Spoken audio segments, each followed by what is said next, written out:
nous allons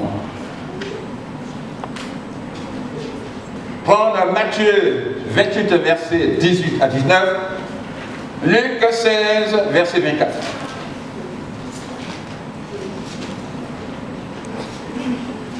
Alors, Matthieu 28, 18 à 24, une personne va nous réciter cela par cœur parce que c'est notre verset en tant qu'évangélique. C'est notre verset principal. On doit le connaître par cœur. Et la personne qui le récite intégralement, textuellement, sans sauter un mot, aura une Bible gratis. Alors ça veut dire qu'on soustrait déjà les responsables. Et parmi le peuple de Dieu, celui ou celle qui nous récite Matthieu 28, 18 à 19 par cœur, sans ouvrir sa Bible, aura comme bonus une Bible. Et la deuxième lecture, c'est un verset moins connu. Là, on le lira. Luc 16, verset 24. On va se lever, s'il vous plaît. Hein? D'accord, bon, donc on se lève d'abord.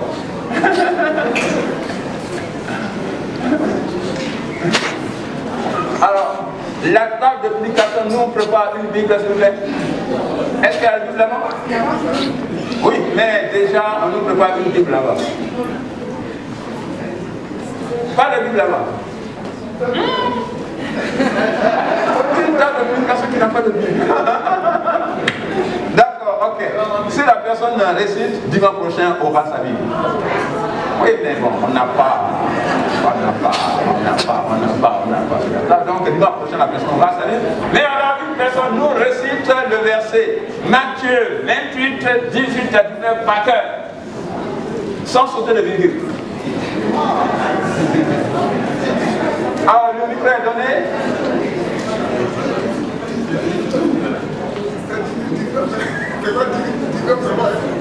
18 et 19. Les 18 et 19. 18 19.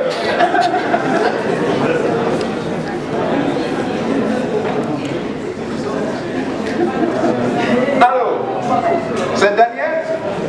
Ok, Daniel, allons-y. C'est un Daniel. Ah, il est bloqué sur le verset 18. Bon, alors, allons-y pour les 19. Allez-y à toutes les nations, faites des disciples, baptisez-les au nom du Père et du Fils et du Saint-Esprit. Ah, c'est pas fini, hein? Ah, c'est pas fini, hein? Baptisez-les au nom du Père et du Saint-Esprit et... Ah, ben voilà. Okay. Alors, il y a une personne ici qui veut Matthieu 28, 18 à 19.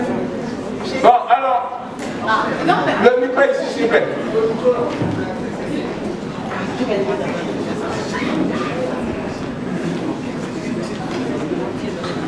Jésus s'étant approché, il a dit, tout pouvoir m'a été donné, allez par toutes les nations, faites de tout, faisons de tout. Allez par tout le monde, faites de toutes les nations mes disciples et baptisons au nom du Père, du Fils et du Saint-Esprit. Ça va finir, hein?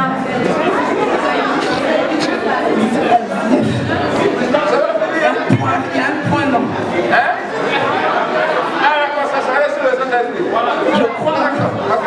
Bon, alors recommence. Jésus s'étant approché, il leur dit, tout pouvoir m'a été donné, allez par toutes les nations, allez par tout le monde. Tout pouvoir m'a été donné dans le ciel, sur la terre. Allez par tout le monde, faites de toutes les nations mes disciples, les baptisant au nom du Père, du Fils et du Saint-Esprit.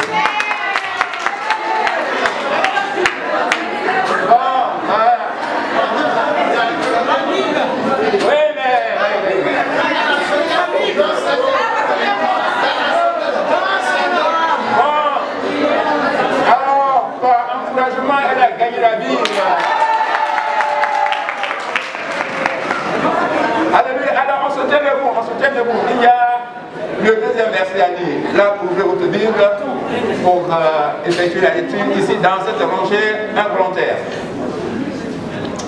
Luc 16, verset 24.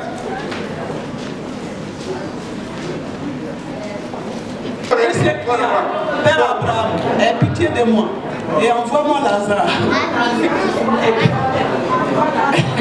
pour qu'il trempe le bout de son doigt dans l'eau et me rafraîchisse la langue, car je souffre cruellement dans cette flamme. Amen. Amen. Très bien. Prions le Seigneur.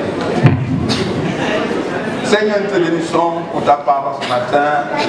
Elle nous fait du bien. Parce qu'elle possède en elle l'autorité, la puissance, la vie. Parce qu'elle est vivante. Et ce matin, nous voulons prédisposer nos cœurs à son écoute.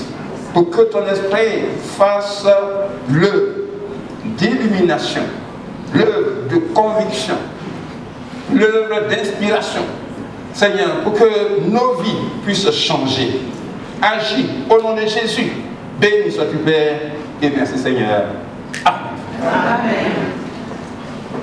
Alléluia.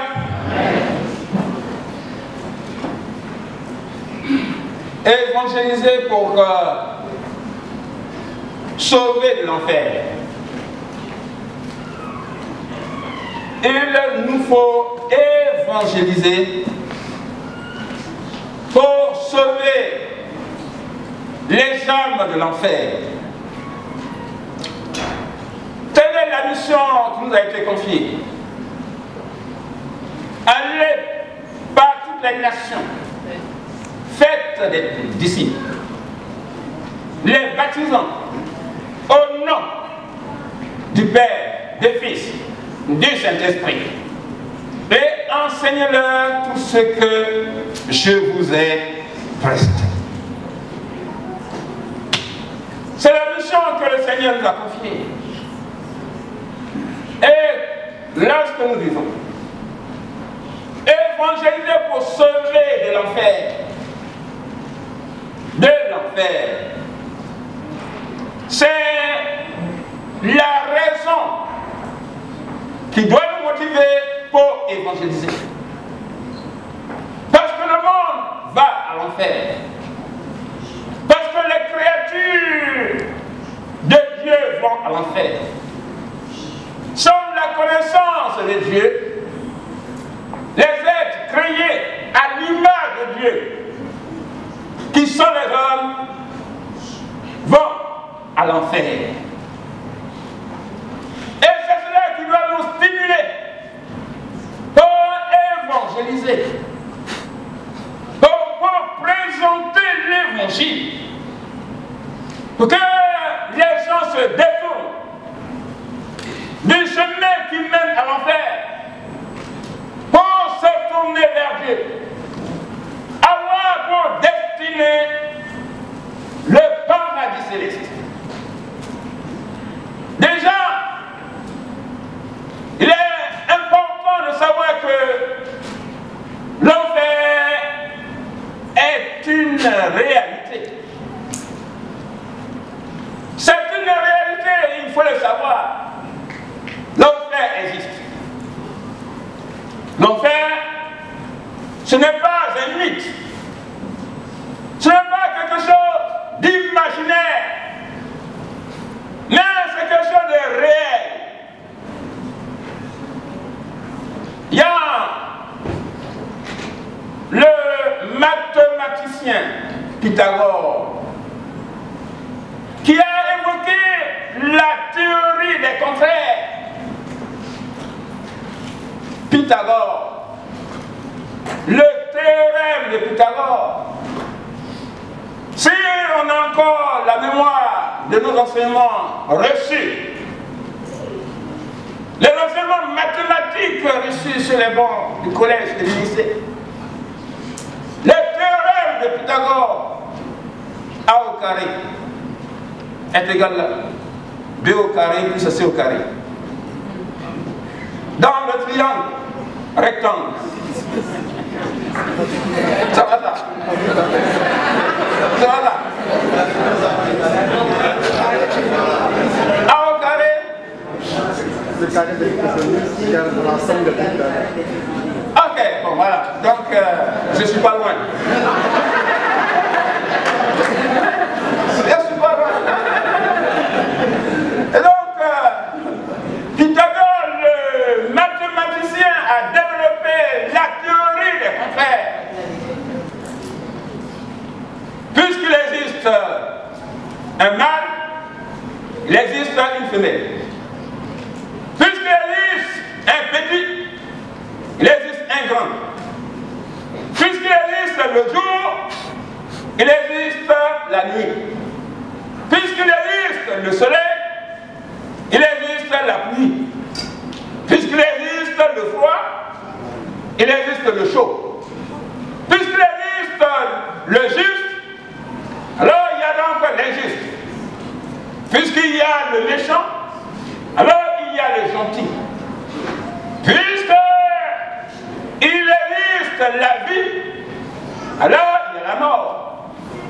Puisque le ciel existe, la terre existe. Alors en concluant que puisque le paradis existe, l'enfer aussi existe.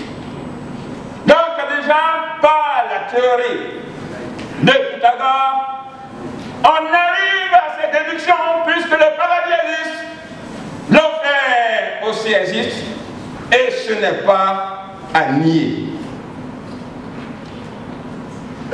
Cela nous amène à nous poser donc la question, l'enfer c'est quoi? S'il nous faut évangéliser, pour sauver l'enfer, nous faut savoir ce qu'est l'enfer. Cela peut nous motiver à accrocher les gens. Pour dire, si tu ne connais pas Jésus, voilà, là où tu vas. Voici ta destinée. Cela nous amènerait à être beaucoup plus actifs dans la présentation de l'évangile. L'enfer, c'est quoi? L'enfer, c'est le feu éternel. C'est le feu qui ne s'éteint point, qui brûle et qui ne s'arrête jamais de brûler. Marc 9, verset 43. Si ta main est pour toi une occasion de chute, coupe-la.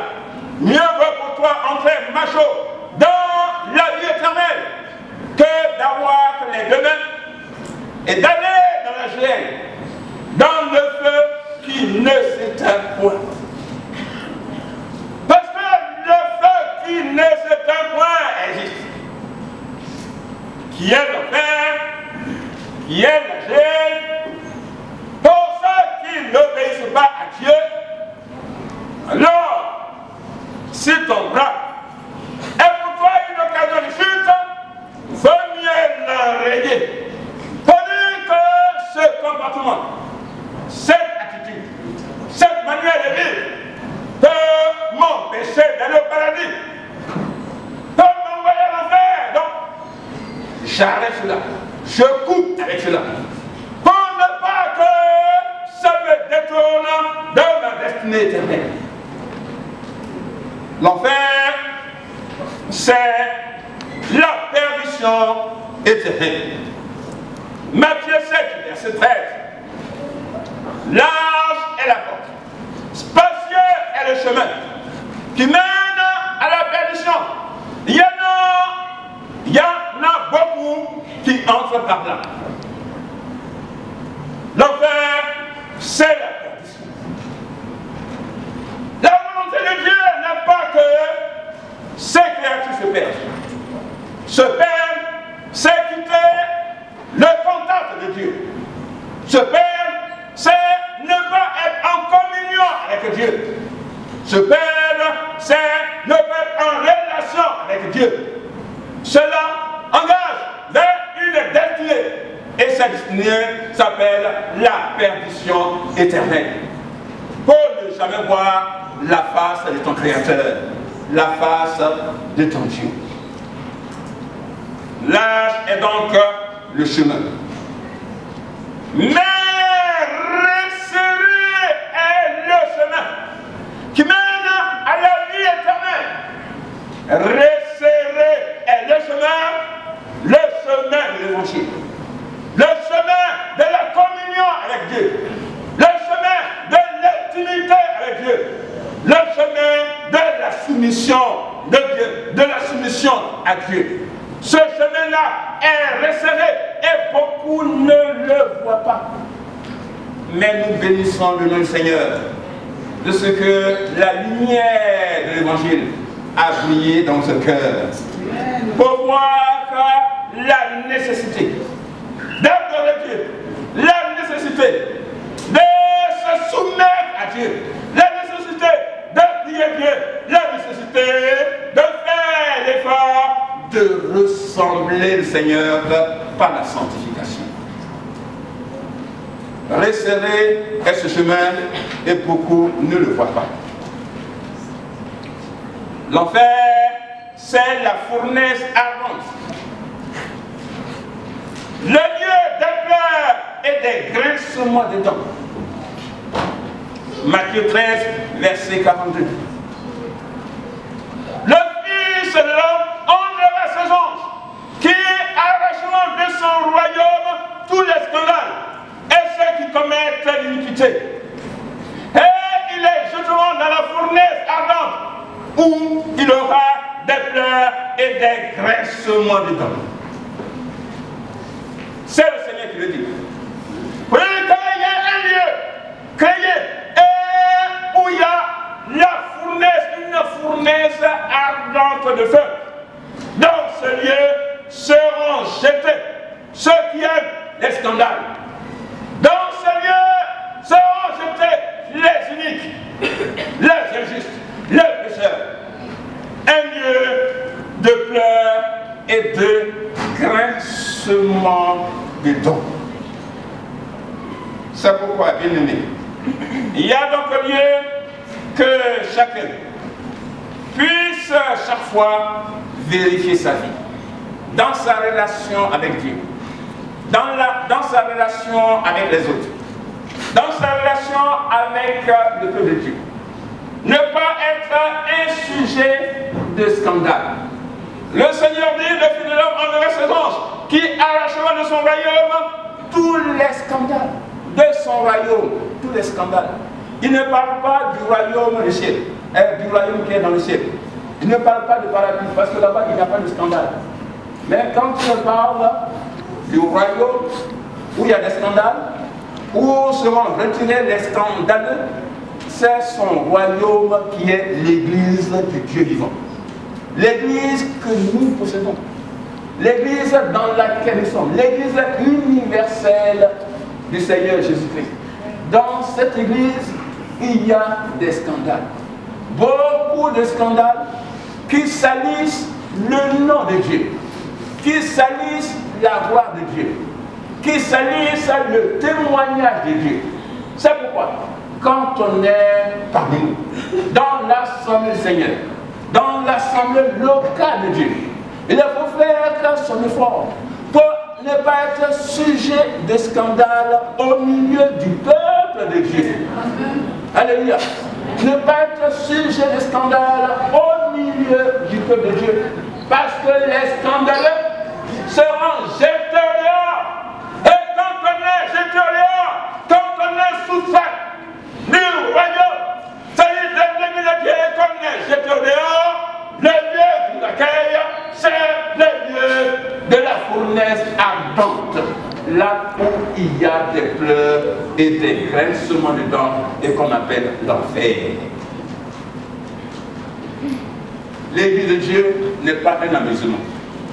Jésus-Christ est mort pour son église. Et son sang qui est versé, c'est un sang précieux, innocent, un sang pur, sans tache. Il a donné sa vie pour son église.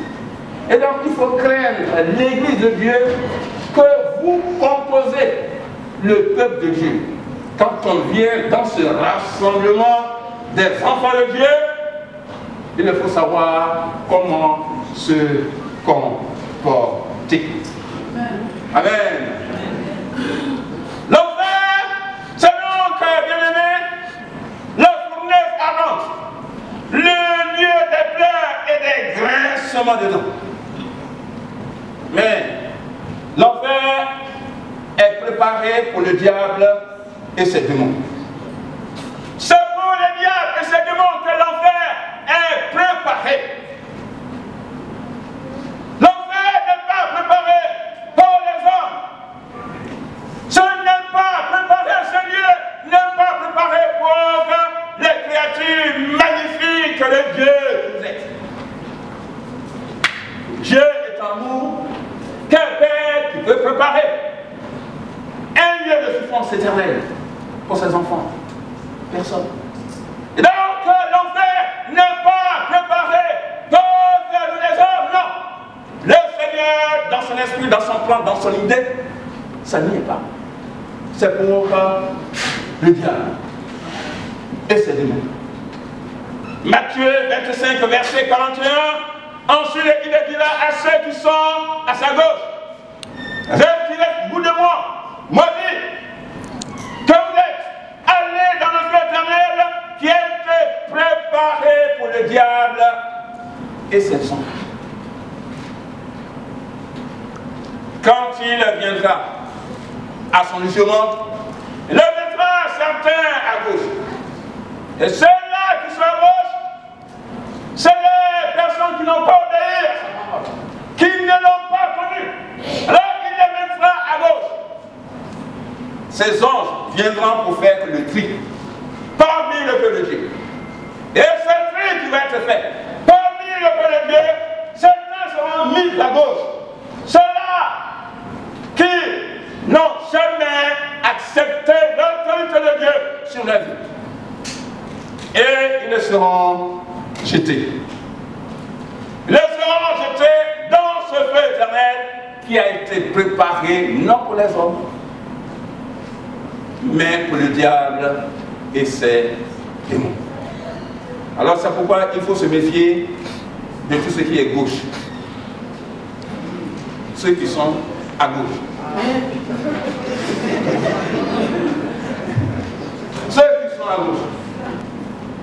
Alors ceux qui sont à gauche, c'est ceux-là qui n'obéissent pas à la parole de Dieu. Et ceux qui n'obéissent pas à la parole de Dieu, il y a des conséquences. Les conséquences, c'est qu'ils seront dans un lieu qui n'est pas préparé pour eux. Mais à cause de leur comportement, alors ils iront dans le lieu créé pour le diable et c'est tout.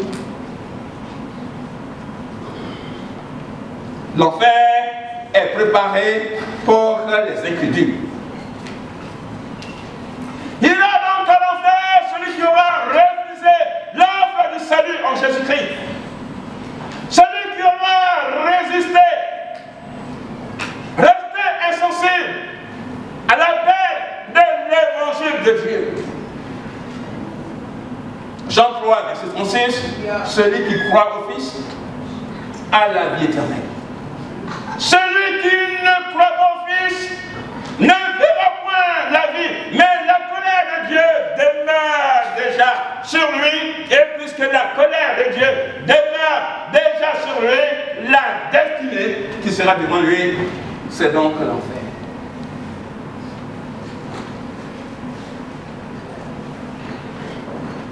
L'enfer est préparé pour les incrédules. C'est pourquoi nous sommes amenés à évangéliser. Pour que le monde voit la gloire de Dieu. Pour qu'ils aient pour destinée le paradis de Dieu. Il y a cette histoire du riche et du pauvre Lazare. Luc 16, à partir du verset 24. Vous lirez à partir du verset 23 jusqu'au verset 26 pour avoir toute l'histoire. Alors l'histoire nous dit que ce riche vivait une vie opulente. Il vivait bien. Mais il avait une vie exagérée. Il aimait la bonne chair, les honneurs en fait. Il vivait comme un riche de ce siècle présent. Mais devant sa porte, il y avait chaque fois un pauvre qui était là, revêtu, couvert d'ulcères. Le souffrait instant pour attendre de manger les miettes qui descendent, qui tombent de la table du riche. Et même l'ulcère était tel que même les chiens venaient lécher les plaies. Simplement, quand il passait, il n'avait même pas de regard pour lui.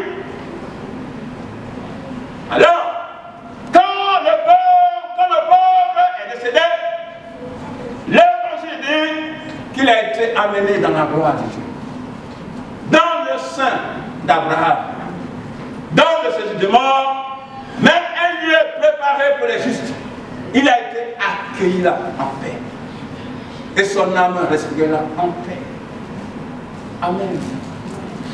Quand le riche est décédé, il n'est pas parti au même lieu que le pauvre Lazare, mais il est parti dans un lieu de tourment, dans un lieu où brûle le feu éternel, la fournaise, là où il y a des pleurs et des graissements dedans. C'est là que son âme a été accueillie.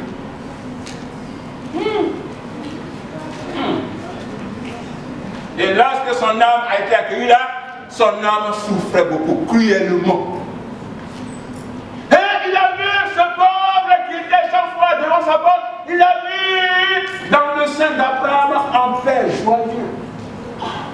Père Abraham, dis au pauvre Lazare qu'il vienne, qu'il plonge sa main, son doigt dans l'eau et qu'il vienne toucher ma langue pour que je puisse avoir un rafraîchissement. Parce que là où je suis, je souffre cruellement. Alors Lazare répond non, il ne peut pas. Parce que entre vous et nous, il y a un abîme qui ne peut pas. Si on va venir te rendre visite. Donc là, ah, Père Abraham, si ça n'est ainsi alors, il faut déléguer Lazare qu'il rend témoignage à mes 5 frères pour ne pas qu'il puisse venir de là où je suis. Abraham répond, ils ont là-bas la loi de Moïse et les prophètes, qui les lisent, qui les écoutent. Alors, ils seront sauvés. Ah, mais Père Abraham, si un mort partait vers eux pour leur se nourrir, alors il le courraient. Abraham qui répond, s'ils n'ont pas cru à Moïse, s'ils n'ont pas cru aux prophètes, même si un mort ressuscitait pour aller leur rendre témoignage, ils ne croiraient pas. C'est l'évangile qu'il faut croire ce matin. C'est l'évangile qu'il faut saisir ce matin. C'est de son vivant qu'il faut croire à l'évangile de Dieu. Celui qui croit au Fils a la vie éternelle. Celui qui ne croit pas au Fils n'a pas la vie éternelle. Parce que la colère de Dieu, le jugement de Dieu demeure déjà sur sa vie. Et il ira en enfer. Ce matin, bien-aimé, l'enfer existe pour les incultes. Raison de notre motivation de rendre témoignage pour que nos proches, nos amis, nos parents puissent découvrir cette réalité, acceptent le Christ Sauveur et Seigneur pour leur destinée céleste. Amen. Évangéliser pour sauver l'enfer, les âmes perdues. Telle est notre mission. Si nous ne voulons pas obéir à cette mission, Dieu n'a pas besoin de nous. Dieu lui seul, il peut évangéliser pour sauver les âmes. Amen. Dieu seul peut faire sa mission. Et il la fera merveilleusement bien. Il atteindra ses buts.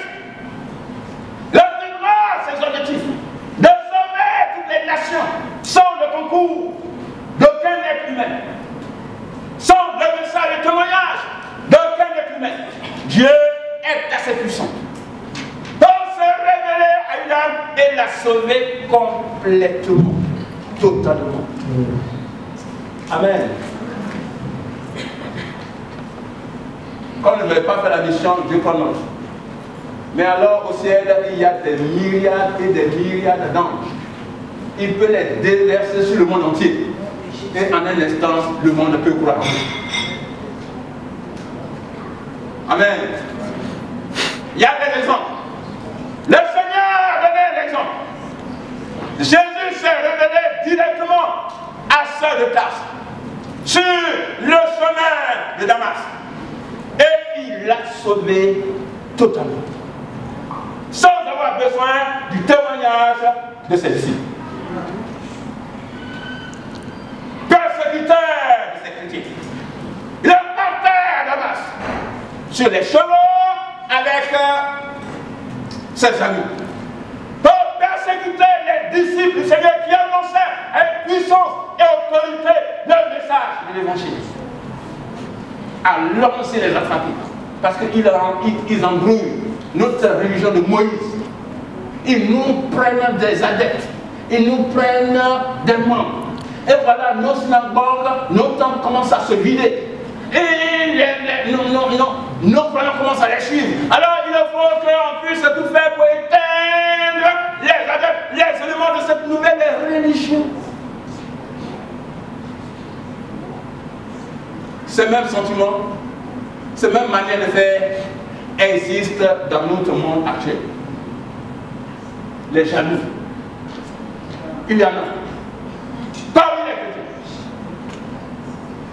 Quand vous êtes en train de prendre le nom, même au niveau de votre propre dénomination, les jalousies commencent.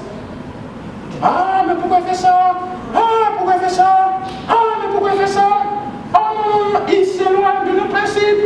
Oh non, il ne faut pas faire ça. Oh, il devient infodocteur. Non, il ne devient pas infodocteur parce que là où Dieu agit, il y a du mouvement. Et puisqu'il y a du mouvement, alors ça contrarie ceux qui sont des traditionnels. Mais Dieu est un Dieu de perpétuelle nouveauté. Dieu ne s'enferme pas dans des principes. Dieu agit pour sauver les âmes. Amen. Alléluia. On ne peut pas le limiter. Il n'a pas de règles à obéir, sinon à ses propres règles. Il n'a pas de règles de dénomination à obéir. Ce qu'il veut, c'est que le monde soit sauvé. Ce qu'il veut, c'est que les âmes soient sauvées. Ce qu'il veut, c'est que les incrédules n'aillent pas l'enfer, mais qu'ils aillent au paradis. Il peut donc utiliser tous les moyens pour atteindre son objectif. Amen. Alors, les jaloux de la religion de Moïse se sont donc engagés pour refléter, pour bloquer, pour anéantir l'élan de l'évangile de Dieu. Le Seigneur dit d'accord, ok, on va y voir. Et alors qu'il partait sur la route de Damas, tout d'un coup, le Seigneur s'est révélé à lui. Une lumière éclatante, éblouissante. Il est tombé. Qui es-tu, Seigneur? Alléluia. Qui es-tu, Seigneur? Alléluia. Amen. Et puis, par la puissance de Dieu, le cœur est convaincu. Le cœur est dérangé. Le cœur est rabaissé. Le cœur est obligé de capituler et reconnaître la gloire de Dieu. Qui es-tu, Seigneur? Qui es-tu, Seigneur? Toi qui es dans la domination. Toi qui es le règne. Je reconnais que c'est un souverain humain qui se révèle. Qui es-tu, Seigneur? Je suis Jésus de Nazareth que tu persécutes. Il te serait dur de régimber contre un ennemi. Il te serait dur. C'est moi. C'est moi, le persécuteur. Et le persécuteur a été dérouté. Et le persécuteur s'est révélé à lui. C'est moi que tu persécutes. Il a été obligé, lui, le persécuteur, de la seigneurie du persécuté. Qui es-tu, Seigneur? Alléluia. Si tu es un persécuté de Dieu, si tu es un persécuté de Jésus-Christ, si tu es un persécuté de la foi dans le Seigneur Jésus-Christ, alors tu régneras sur tes persécuteurs. Alléluia. Alors tu régneras sur tes persécuteurs. Si on vous persécute à cause de la foi du Seigneur Jésus-Christ, vous serez plus que vainqueurs, parce que le Seigneur est avec vous. Alors, bien-aimé, il a été, que veux-tu que je fasse? Je te persécutais sans te connaître. Maintenant, je capitule. J'accepte que tu es mon Seigneur. Je m'humilie devant toi. Je jette devant toi mes armes. Mes armes de rébellion. Mes armes de révolte. Mes armes de persécution. Et je t'accepte comme mon Seigneur et Sauveur personnel. Maintenant, que veux-tu que je fasse? Je suis prêt maintenant à faire ta volonté et rien que ta volonté. Je t'accepte comme mon Seigneur, je t'accepte comme mon Sauveur, je suis prêt. Je me mets à ta disposition. Que veux-tu que je fasse? Va dans la ville et on te dira ce que tu vas faire. Il a sauvé Paul littéralement, totalement, infiniment, sans le concours de ses disciples, sans le témoignage de ses disciples, sans aucune prédication. L'apôtre Paul a été sauvé, il a été convaincu, il a été converti. De persécuteur, il devient désormais disciple du Seigneur, serviteur du Seigneur. Alléluia. Dieu peut le faire. Il le fait pour toute personne. Il peut le faire même pour notre famille. Il peut le faire pour notre nation. Sans demander notre contrôle. Et il le fait proprement. Et il le fait bien. Alléluia. Et il veut le faire.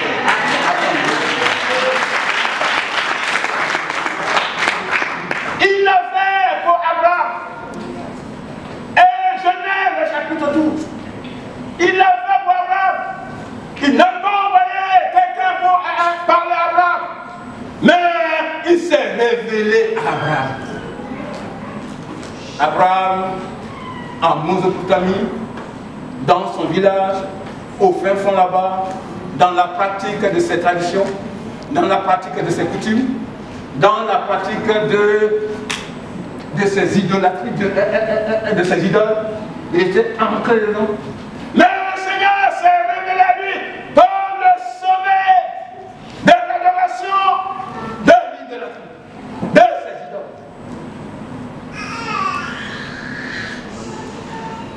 Alléluia, alléluia, alléluia. Dieu s'est révélé. Le Seigneur a dit, tiens, quitte ton pays, de ta patrie, d'où entendez, pour le pays que je te montrerai. Là, je ferai de toi un père de toute une multitude. Et là, tu seras une source de bénédiction. Alors, bien-aimé, il a laissé là toutes ses croyances, il a jeté sa tradition, il a jeté sa coutume, et après cette nuit, il a pris ses bagages, il a pris son neveu, il a pris sa femme, il a pris ses biens, il a pris ses serviteurs, ses servantes, et il est parti. Suivez la révélation de Dieu. La révélation de Dieu l'a sauvé de ses pratiques idolâtres et l'a mis en contact, en connexion avec le Dieu des cieux, le Dieu créateur. Sa vie a été littéralement sauvée. Toutes les nations chantent Abraham aujourd'hui. Alléluia. Dieu n'est pas passé par un autre canal. Direct. Révélation. Amen. La révélation directe. Alors, bien-aimé, Dieu est capable de le faire sans nous. Il peut le faire sans nous, sans notre concours, sans notre canal. Et alors, faire la mission sans nous. Mais il compte sur chacun de nous. pour que nous puissions travailler au salut des incrédules, au salut de nos familles, au salut des perdus, et alors les ouvrir par l'éternel évangile, la porte du paradis, la porte du ciel. Il compte sur chacun de nous ce matin, et il faut qu'on puisse le faire.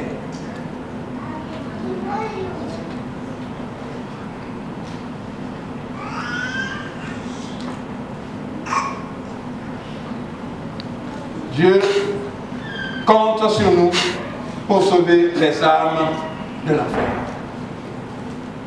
Dieu compte sur nous pour sauver les âmes de l'enfer, même si lui, il ne peut le faire seul et qu'il n'a besoin de notre concours. Il compte sur toi ce matin. C'est une mission collective. Matthieu 28.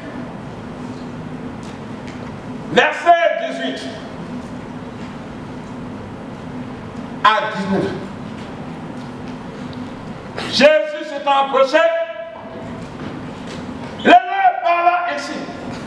Tout pouvoir m'a été donné dans le ciel et sur la terre.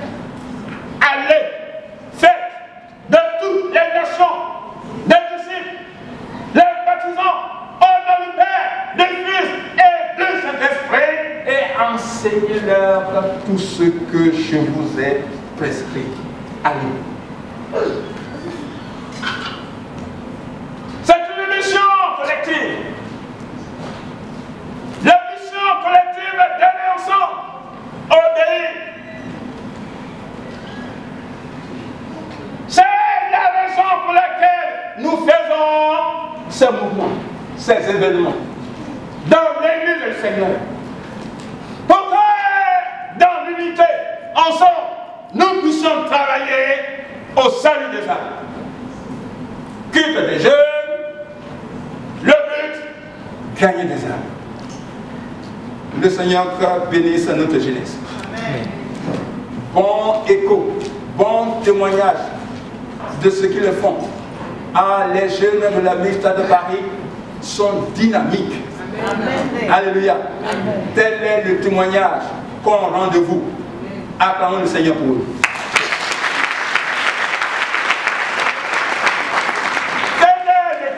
Qu'on rend de vous. On dit, ah, vraiment, vous avez une jeunesse dynamique. Mais le but, c'est quoi? Le but, c'est pas seulement l'édification de vos jeunes. Mais le but est que ces jeunes puissent aussi amener leurs amis au Seigneur, puissent aussi arracher leurs amis, camarades de l'enfer pour leur ouvrir la porte du paradis. Les sauver. Jeunes gens, on vous encourage à rendre témoignage. C'est un travail collectif.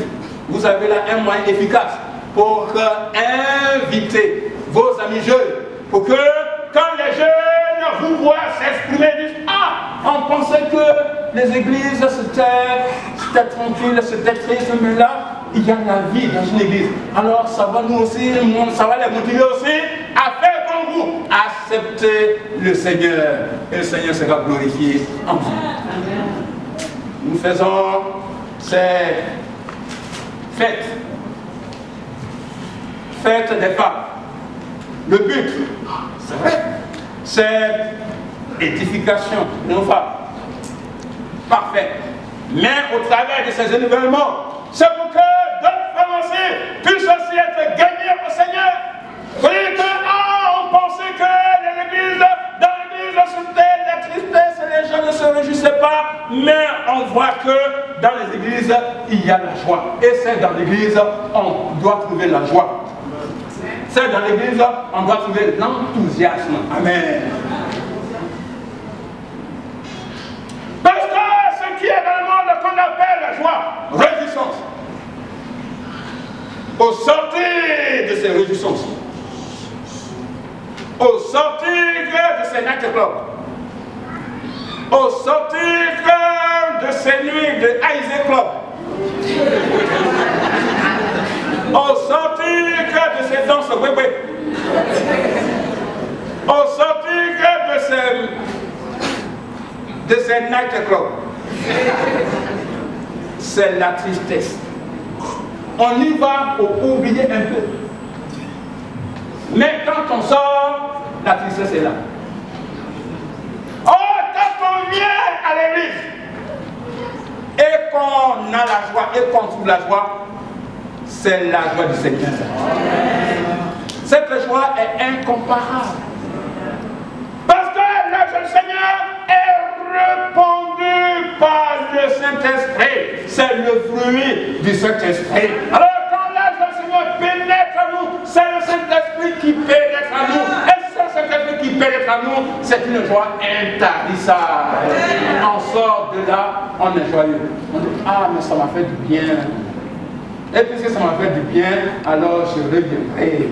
Et quand je vais revenir, ça veut dire que le Saint-Esprit est en train de travailler pour sauver une âme. C'est pourquoi nos concerts d'évangélisation, fêtes des femmes, le but c'est de sauver des âmes. Alléluia! Le but c'est de sauver des âmes. Alors le Seigneur dit, allez! Nous devons obéir pour aller.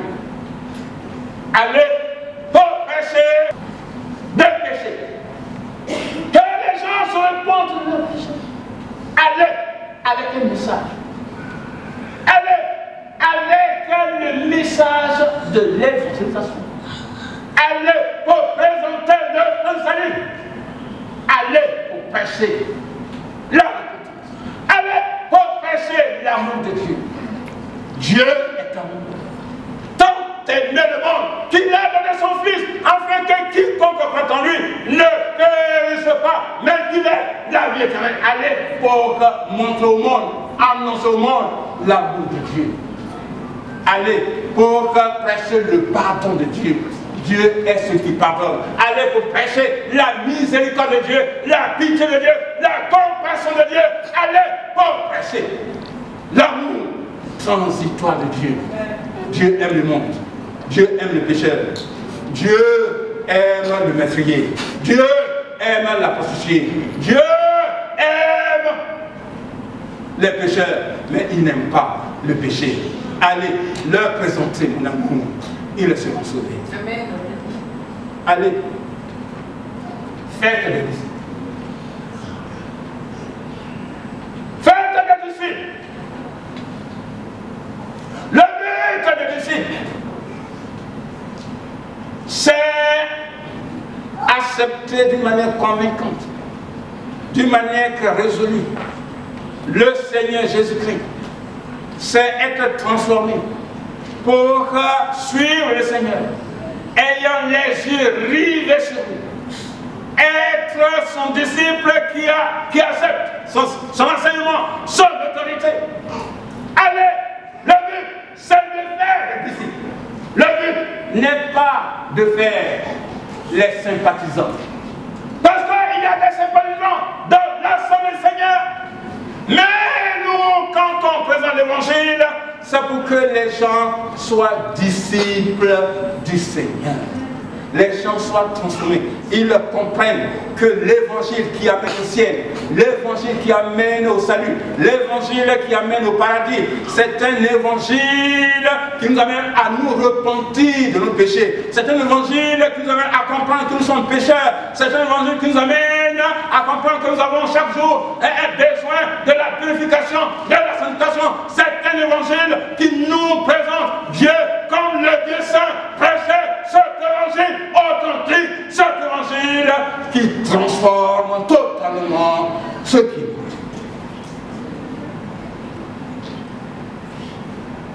Ce n'est pas un évangile de démangeaison. Il y a un évangile de démangeaison. L'évangile de démangeaison, c'est l'évangile qui ne prêche jamais la sainteté de Dieu. C'est l'évangile qui ne prêche jamais la repentance. C'est l'évangile qui ne prêche jamais le pardon de Dieu. Oh non, il ne faut pas prêcher sur le péché pour que les gens ne passent pas. Mais il faut simplement prêcher Dieu amour, Dieu pardonne, Dieu compatissant, Dieu miséricordieux. Mais un tel évangile ne sauve personne. C'est un évangile de séduction. Alors les gens sont plusieurs. Parce qu'ils aiment cet évangile qui ne met pas le doigt sur le mal. Ils aiment cet évangile de bénédiction sera béni. Mais alors qu'ils sont plusieurs, combien d'entre eux sont sauvés? Point d'interrogation. Le Seigneur, ce qu'il vise, c'est le ciel. Allez évangéliser pour le salut des pécheurs, des perdus. Et pour qu'un pécheur, un perdu soit sauvé, il doit être sauvé de quoi? Il doit être sauvé de la puissance du péché. Il doit être sauvé du règne du péché sur lui. Et quand on est sauvé de la puissance du règne du péché sur soi, c'est que les liens sont brisés. Et quels liens qui sont brisés? C'est le lien de la fornication, c'est le lien de l'adultère, c'est le lien de l'alcool, c'est le lien de ce péché qui nous met en loin de Dieu. Et Dieu, l'évangile, prêché dans sa simplicité primitive, nous met en contact avec le Dieu saint et nous sauve. Méfiez-vous de l'évangile de la démagogie. Même si le message est dur, il faut l'accepter parce que ça vient de Dieu. Et c'est dur pour que ton âme soit sauvée. Parce que l'homme est tellement dur qu'il faut un évangile dur. Alléluia. Attends le Seigneur sera.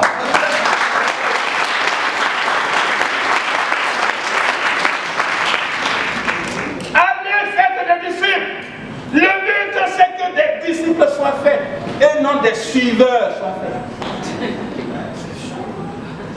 Alors, bien aimé, si tu es un suiveur, tu iras à l'enfer.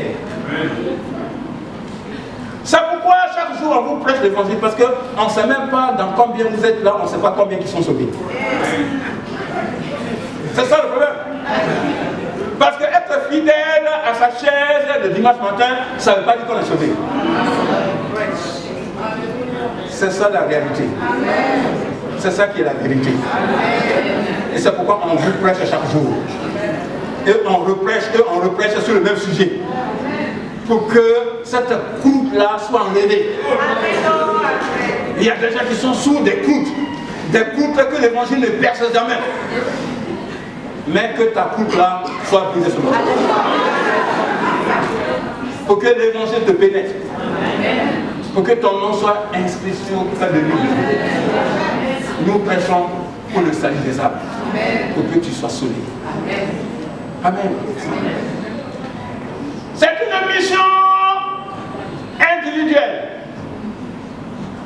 C'est une mission individuelle d'aller rendre témoignage pour le salut des âmes de l'enfer.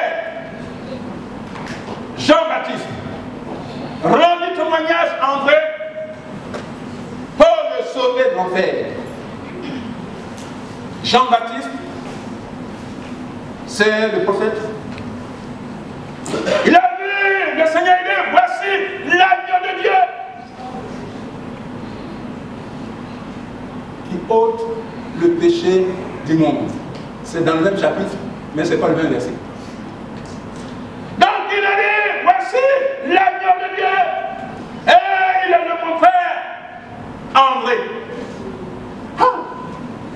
André a compris le message. Tout de suite, il a suivi l'agneau de Dieu qui s'appelle Jésus. André aussi, pour sa part, il est allé trouver Simon. Il a dit, mais attends, nous avons trouvé celui de qui Moïse a parlé et les prophètes ont parlé, Jésus de Nazareth, le fils de Joseph. Simon aussi, il est venu le découvrir. Salut, Simon, fils de Jonas. Ton nom désormais s'appelle Céphas, ce qui signifie Pierre. C'est là que Pierre s'est converti. Alors, ensuite, Philippe a reçu l'évangile. Et ils sont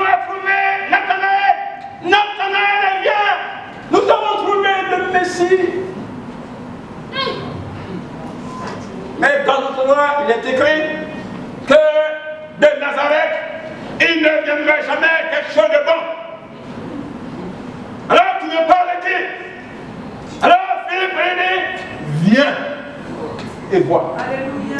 Comme ça, toi-même, tu seras convaincu. Parce que ce que moi j'ai vu là, c'est terrible. Ça m'a convaincu. Donc viens, toi-même, tu as fait ta propre expérience. Viens et vois. Alléluia.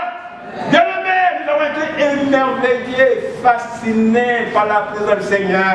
Alors, allons-y dire aux autres. Ne discute pas, ne discute pas. Viens et vois seulement. Et tu seras convaincu. Alléluia. Alors, il est venu, il dit, oh, le Seigneur dit, tiens, voici un juif en qui il n'y a aucune faute. Il dit, ah, mais où m'as-tu vu, où me connais-tu? Pour retrouver en moi que je n'ai pas de fraude, tout ça, où est-ce que tu m'as vu? Il dit, quand tu étais même sous le figuier, je te connaissais. Oh, alors voici donc que tu es le Fils de Dieu et le roi d'Israël. Ah, parce que je t'ai dit que tu étais sous le figuier, que tu me dis que je suis Fils de Dieu et roi d'Israël, désormais, tu verras plus que ça. Alléluia. Et alors, dans le chapitre 2 de Jean, voici le mariage de Cana, où le Seigneur a fait le miracle, il change l'eau en vin. Nathanaël était parti. C'est le Fils de Dieu. C'est le roi d'Israël. Alléluia. Par une évangélisation personnelle, de cœur à cœur, de côte à côte, le Seigneur nous envoie d'établir, de travailler de cœur à cœur avec les gens.